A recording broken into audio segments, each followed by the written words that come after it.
President-elect Trump's approval rating hits 54% in Harvard-Harris poll. Now, I know I don't typically use single polls. I like to use the aggregate polling, but he's not even elected yet. And so this is some of the first polling that we're getting. Trump at 54%. This is, I got to tell you, it's hilarious. He wasn't seeing this before the election. Now he's hitting 54%, and I think it's because the media has largely backed off. They realize their narrative is broken. The machine doesn't work. Advertisers are fleeing, Twitch adpocalypse, whatever you want to call it. So what do we get? We get Jon Stewart, Bill Maher, and the likes of these liberals who are now saying, oh, Trump's not so bad, and Trump's approval rating goes up. This is the reality of fair weather political, individuals in this country. You got to use it to your advantage. Even if this is being war, you conquer territory, you absorb all these generals from the enemy that you conquer, and they join your army. You take the landowners, they join your nation, but you don't entrust power to these guys right away. You don't elevate the enemy generals that are now serving you to like positions of authority right away because they might betray you. And it's the same way with these news anchors, but you do have to accept and utilize their power and their force just in the right way. At arm's length, whatever the case, embrace it. This is the spoils of war. They join you, they empower your new creation, but you do not elevate it to authority. Yeah, someone just tweeted at me, and this might actually have some substance. He said the reason Joe and Mika went to Mar-a-Lago was to apologize because Trump's suing mainstream media. And they're trying to cover their CNN ran this. butts. It was Brian Stelter who wrote they did it because they fear retribution from Trump. Well, I mean, they've been calling him. Look, man, when Donald Trump was still running in 2016, before he won the election, there was a time where someone called into, or Joe Scarborough was talking to someone, and I don't remember who it was, but they made the point that they were thinking that Joe Scarborough might be Donald Trump's vice president pick because he had been so complimentary. On Morning Joe, Donald Trump was a staple on Morning Joe. They had been friends. Joe and Trump had been friends. They constantly were talking. They constantly had Donald Trump on. After Donald Trump was elected, I heard a ton of people complaining about how the reason Donald Trump got elected was because of Morning Joe, because they gave him so much free advertising and so much time on air. But the fact of the matter is, Donald Trump will call anyone. Like, Donald Trump will call. No presidents do this, but Donald Trump will call into Fox and Friends and be like, yo, I want to talk. Put me on the air. That's just how Donald Trump is. Now, Joe didn't have to have him on, which that's fair enough. But it's probably a situation where, he overcorrected because he was being accused of helping Donald Trump to get elected, and so the powers that be didn't like that. The left leaning media didn't like that, and so they were like, Joe, you need to do something to help discredit Donald Trump. And then when he realized that obviously Donald Trump's approval rating is at now 54 or whatever, and like I said earlier, people are seeing the writing on the wall, and so he's just swung back. But I mean, the fact of the matter is, everyone kind of sees that Trump is popular. Like, it's cool. Did you expect this? Did you expect Donald Trump to win the election? I honestly, I thought that the establishment had more control than it seems to. I thought that the establishment was going to fortify the election to the point where Donald Trump couldn't win. I had largely said, I don't know. And it's because of the fortification, or the shadow campaign, as they call it. Yeah. However, I'm like, based on the numbers, based on the polling, Trump should win. But based on the deep state shadow campaign, Trump should lose. So I really can't tell you. What I will say is, several months before the election, a year before the election, we have discussed on the show the prospect that the deep state has lost control as the grandchildren of those who created the liberal economic order. They don't know how to operate this machine they've inherited. And so they've lost this control, and it was only a matter of time. It looked like about a month out, one thing we talked about was that the rats may be jumping ship. And so let's say you have 100 deep state, 51 deep state spies who want to push a narrative. As long as they all believe they're going to win, they have that combined force to screw up an election in their favor. But if at any point they start to feel pressured, like maybe Trump is going to win, then they falter, they jump ship, And then without any combined strength of the deep state, Trump ends up getting through, and now they're scattering panic. Yeah, if there was malfeasance in 2020, which has always been a hotly debated topic, and Trump had won, he would have had access to investigate that. He has that access now. Yeah.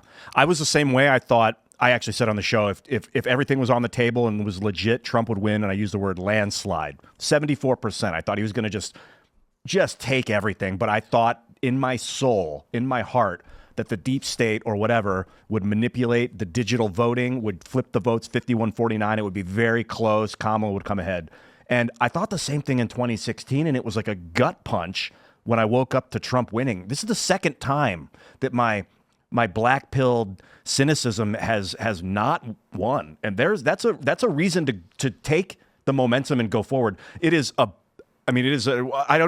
cannot even describe the opportunity as sovereign citizens that we have to create something beautiful, something real for this planet. Like all of us the United States is the best country on earth, the best government ever created, known to man, where the citizens govern themselves.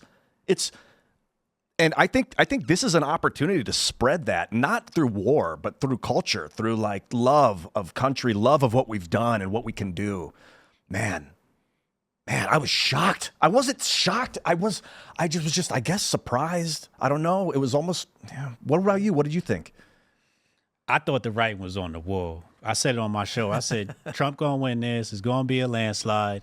And intuitively, I was looking at social media and I saw a huge shift to the right. And to me, it looked like the establishment wanted Trump from what I saw. And I think it was because they turned the ship so far left that it got out of control. And we saw that after October 7th. And they said, yeah, holy crap, these radical leftists that we created are no longer doing what we want them to do. They're turning against us. Let's turn the ship back right. Yep. And get a little bit back center. So that's why I said, okay, Trump's going to win because they have to turn the ship back right because, and this is a common theme among socialists. They start to, when they start to get too powerful, they fragment them. So they go from socialist to democratic socialists. And you see this all throughout the history of socialism and communists. But when they get too powerful, they'll fragment them or they'll just shift to another direction. And it looked to me like a balance of power. This is something we had talked about with the October 7th thing, is that they may have tried to cut a deal with Trump. Like, we surrender, don't destroy us. You know what I mean? Do you think it's something like that? Absolutely. They go to Trump and they say, look, the left has gone nuts. We're in for Israel. We can't have them. What do we do? I wonder then if they were like, we'll wind everything down. Because I mean, I gotta say, it does kind of make sense the way the corporate press is now acting towards Trump. Their handlers are all of a sudden like, nah, say Trump's out. Yeah. Politico's reporting that Linda McMahon was tapped for education secretary. Ah, that sucks. Linda McMahon, I'm not. It sucks because we want to get rid of the Department of Education. Oh yeah. Linda McMahon, she was actually in Trump's first administration. But in She all was on his seriousness, cabinet that's for great. I thought the same thing here with the Israeli, the support for Israel. And I think we talked about it in August even or before. But like he's the guy, he was the president that was like, would support Israel, and that might be what would get him in, is that if anything that this, and there's lots of aspects of a deep state. Some of them are the Israel lobby. There's a lot of, according to Mike Benz, the Israeli lobby is very powerful within that deep state apparatus. And that might be, that influence obviously shifted towards Trump behind the scenes because of his vocal support of Israel. But to me, the shift to the right, everybody's like, oh, it's organic. We're winning. And I'm over here biting my nails like, oh, this is part of the plan, right? And so I'm trying to see how far right we go. Bro, that's why I want Dave Smith to get in Trump's cabinet. He said he was putting a libertarian in the cabinet. I want Rogan was talking about getting Dave Smith and Trump on the show together, the three of them. Yes. And I think Trump can help guide his Middle East policy, or Dave Smith can help him. Here's the conspiracy that I've talked about quite a bit, that I'm not saying is true. It's a conspiracy theory. Donald Trump has always been the choice of the deep state. In the late 2000s, I remember this, Alex Jones was becoming more and more prominent and popular. Libertarians were rising up around Ron Paul. They opposed war. They opposed the IMF, the SWIFT payments, and all of these things. Alex Jones had been talking about the Amero, a North American currency, rejected because people were in revolt against it, Real ID, all these things. There's the guy where the Liberty dollar gets raided. And so the conspiracy theory goes, the deep state says, guys, people hate Romney. Obama was not enough. We've got Occupy still. Tea Party and Occupy, we have the makings of a populist uprising. How do we capture this? Well, these guys, assuming they're not stupid, say, okay, look, we tried the Obama route. He's not an old white man. He's hoping he's changed. He came out of nowhere. He challenged the machine. It didn't stop the Tea Party, and it didn't stop Occupy Wall Street. So that doesn't work. What we need to do is have a champion defeat the evil that the populist movement fears. How do we do that? So they say, Donald Trump's a billionaire. He's a friend of ours. Let's get him. We will prop him up as this upstart outsider. He's a billionaire, by the way, who challenges the machine. We'll try to destroy him, but never really. We'll put him, he'll be in on it with us. And then we'll set him up to be the champion who defeats the evil machine empire. And what ends up happening? You'll get the likes of Alex Jones cheering on the executive branch. You get the likes of Luke Rudkowski. And you will get those Ron Paul libertarians voting Republican. They will line up next to the American flag to strengthen this country, strengthen its ties to government, and champion its president in his authority to help, control everything. So that's the conspiracy theory. I'm not saying it's true, but people believe that Donald Trump, who was friends with the Clintons and friends with these people, they chose him to be this, I'm going to challenge the machine. They play the heel. Trump defeats the bad guy, and Dave Smith votes Republican. Now, right? It seems like, how do you Sounds plausible to me. It's like, imagine the CIA saying, how do we get Dave Smith to vote Republican? And they're like, here's the plan. I'm not a fan of conspiracies, though, because a simple solution tends to be the correct one. The people who created the liberal economic order have long since passed. The grandchildren who have inherited this thing to the CIA have no idea what they're doing. The BRICS nations are growing out of control. The deep state has no idea how to maintain the narrative machine. The ratings are collapsing. And Donald Trump rises up in the wake, along with other populist movements, makes substantially more sense. Yeah, there's room for another world order for sure. Like the evolution of the world order is happening in front of us with BRICS and with the liberal economic just failing to manipulate. Yeah, BRICS is Brazil, Russia, India, China. No, I know what BRICS is, but BRICS is not a threat. Not a threat. I wouldn't call it a threat, but it's another type of world order, economic world order. And so it's been growing in the last few years, and the liberal economic order is floundering. Trump, there's Bitcoin, there's this digital world, potential world, but if the power goes off, you don't have access to your Bitcoin. You don't have access to anything. Without the power, you don't have access to your checking account. I mean, unless you have cash, man. Unless you actually have cash, without power, or gold. Well, metals. Imagine carrying around gold coins everywhere. in your pouch with your little dagger in your pouch. Yeah, you'd probably actually have copper. Silver dimes are still out there, and you can use those. None of those things would be money. so heavy. Silver, copper, and gold. No, bullets would be gold. Maybe. Well, Bullets would be hold currency. on. Not if the power goes out. You're talking about if there's total economic collapse. If the power goes out, what would it be? Yeah, if the power goes out, you can still have digital currency. It's called offline currency. That'll be part of the CBDC. Right. So the first thing we're talking about is what if the power goes out, you have no access to Bitcoin, and you have no access to your checking account. Yeah. But you can still trade with cash and precious metals or whatever. Yeah. If society crumbles, bullets are everything. Yeah. bullets and water. But I got to be honest. We've made this joke where it's like you go to the grocery store and you're like, I'll take a gallon of milk and I'll take those cans of beans. Do you have change for 50 BMG? And they'll be like, yeah. And they'll give you like a handful of 9mm or something. Yeah. Like that's the joke. But bullets are going to be more than currency because like a single 22 long rifle is going to be worth a lot. You're talking about a tiny bullet would be impossible for the average person to make. It'd be very, very difficult if society was totally crumbled. I hope Fallout makes bullets the currency instead of caps. Because bottle caps, that's not bullets. You carry so many anyway in the game. It'd be a great currency to use. The funny thing about Fallout is that bullets are still around after hundreds of years. You find bullets. No. They'd be so rare. Like a bullet. That's Book of Eli. Have you seen Book of Eli? No. So it's post-apocalyptic, and he's got a shotgun, and the guy's like, what's that? Psh, they're never loaded anyway. Because there's no bullet, but he does have bullets. Shotguns would probably be the most popular weapon. Blunderbusses, things you can just stick in there, get some explosive rocks and stuff at short range. If we're talking about a post-society collapse, Ian's right, blunderbuss. Sticks. Because they'll just pack it and they'll jam rocks and garbage in it and then blast you with whatever's lying on the ground. Yeah, if you can get close enough to the You're- deer. It's going to be look. Oh, water too. Water. Making black powder with like bat crap and other things like this. Your average person can find a book in an old library, and that knowledge will persist. It'll probably become fairly common, and there will be small groups that try to make black powder.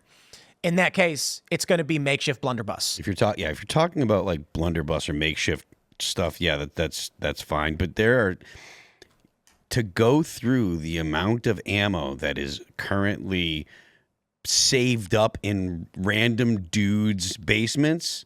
I mean, there's a lot of ammo out there. Like, I mean, I have a lot of ammo here in West Virginia.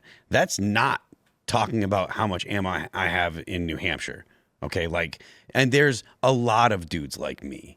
So ammo ammo will have value, and maybe people will use it for currency. That's completely realistic. But I think that you would see the lights come back on unless there's a massive die off like of people that are competent. We're not. So that's why I said if the power goes out, gold is fine, because so long as the standard culture exists, people will feel there's value between these things. We're talking about total social collapse. Then people are going to be making makeshift things with, rocks, dirt, and some crap. Like I said, there's some. I do think there will be people that are going to do what they can if they don't have anything. But there's a lot of people. How long is the power out? What I'm saying is, if right now the power went out for several months, Okay. people are trading gold. If the power goes off and we're in an economic crisis in World War III and it's a year, people are trading gold, cash, and things of value. What if you don't have gold? You're trading something of value. You're bartering, you're doing labor, silver, whatever it might be, but probably not silver. The average person doesn't have these things. Right. What I'm saying, Phil, about people making blunderbusses, we're not talking about modern power goes out and there's disorder and everyone's walking around. Total social collapse is like a catastrophic nuclear bombs wipe out, like Fallout. Goes down and like breaks off PVC pipe out of his basement and like sticks in some whatever explosive. Now, glue in PVC the back and is like, hold it, but PVC wouldn't work. Yeah. But one thing Fallout does get right is the enough duct tape. It might. in the newer Fallout games, you get the what are they called? They're the makeshift like. Oh yeah, pipe rifles. Yeah, pipe rifles and Pipes, stuff. metal pipes. Yeah. Yeah, they're really crappy, but people just understand the general concept. Nails. And Total social pipes. collapse, like we're talking about Fallout 200 years from now. Everything's going to be wiped out. You're not going to find ammo lying around. There may be caches underground that people have lost, and maybe you'll find powerful, wealthy people at that time, if you can define it as wealthy, will probably be wealthy because they have found access to these things. The average person is probably going to have blunderbusses, and they jam garbage in it. And With Trump talking about whether or not he's I'm kind of with you. I don't think he was like subvertedly put into power to like empower the deep state. I think it was just kind of like things are a mess and he's the most popular guy. But like I am concerned that I'm not too concerned that he could be twisted into doing horrible evil. I don't think so. I think he's kind of shown us that he's not doing that.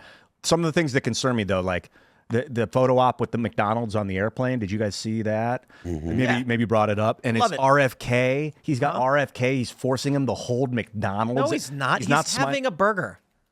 McDonald's burger. RFK Jr. tweeted about how he can't wait to eat McDonald's when they bring back tallow. Yeah. He's never been like, McDonald's should be banned and no one should ever eat it. Right, but These are hoaxes. what do you? No, I don't think. But aren't those two? No one forced RFK Jr. to eat a cheeseburger. Well, I think Trump was like, "Here, hold this," and he's like, No, I doubt it. They probably said, "Hey, we got McDonald's for the plane." He was like, "Okay, great." But can you say make America healthy again and have McDonald's? No. Yes. Absolutely. look, you're allowed to technically, have a yeah. cheeseburger now and then. That's the thing. Like, Are you a he's hypocrite? not gonna. He's not saying to eat it every day, and I'm sure he doesn't eat it every day. But like in all things, moderation, right? Like it's well, okay. not all things. Some things don't ever do. What? Okay, there's some things don't ever drink. do that. Yes, don't drink poison. Okay, fine. Yeah. Don't eat uranium. Fine. I would okay, say yeah, black okay. tar heroin. Yes. Okay. Fine. Stay away. Fine. Yeah. Fine. Okay. Let's just focus on like the. We got to give you in that one. Yeah, it's true. Don't shoot yourself in the face. Yeah. But the point is like, it's okay if you have a cheeseburger or if you have McDonald's once in a while. If you have it like once a month, that's fine. If you have like, people that like to, I don't drink really, but even though I don't drink, I had a champagne on election night, and I had a cigar the night after, and I haven't smoked cigarettes. I don't smoke cigarettes anymore, and I quit smoking cigarettes in 2019. You can do things that are not particularly great if you're doing them in moderation. So I'll say RFK, his face, he didn't look happy. He wasn't taking a bite. It was after coming out and saying we're going to make everybody healthy, and then a week later, it's a picture of him with McDonald's. It's like kind of feels like Trump was flexing on him. He's like, "I'm your boss." Let's Not the Mitt Romney picture. The Mitt Romney picture that you may be thinking of. Remember the Mitt Romney? So after the election, Donald Trump had dinner with Mitt Romney, and after Donald Trump said some terrible things about Mitt Romney, and Mitt Romney was looking back at the camera like. Okay. Like very sheepish. Thanks for checking out this clip from Timcast IRL. Make sure to watch the show live Monday through Friday at 8 p.m. Subscribe to this channel, and we will see you all there.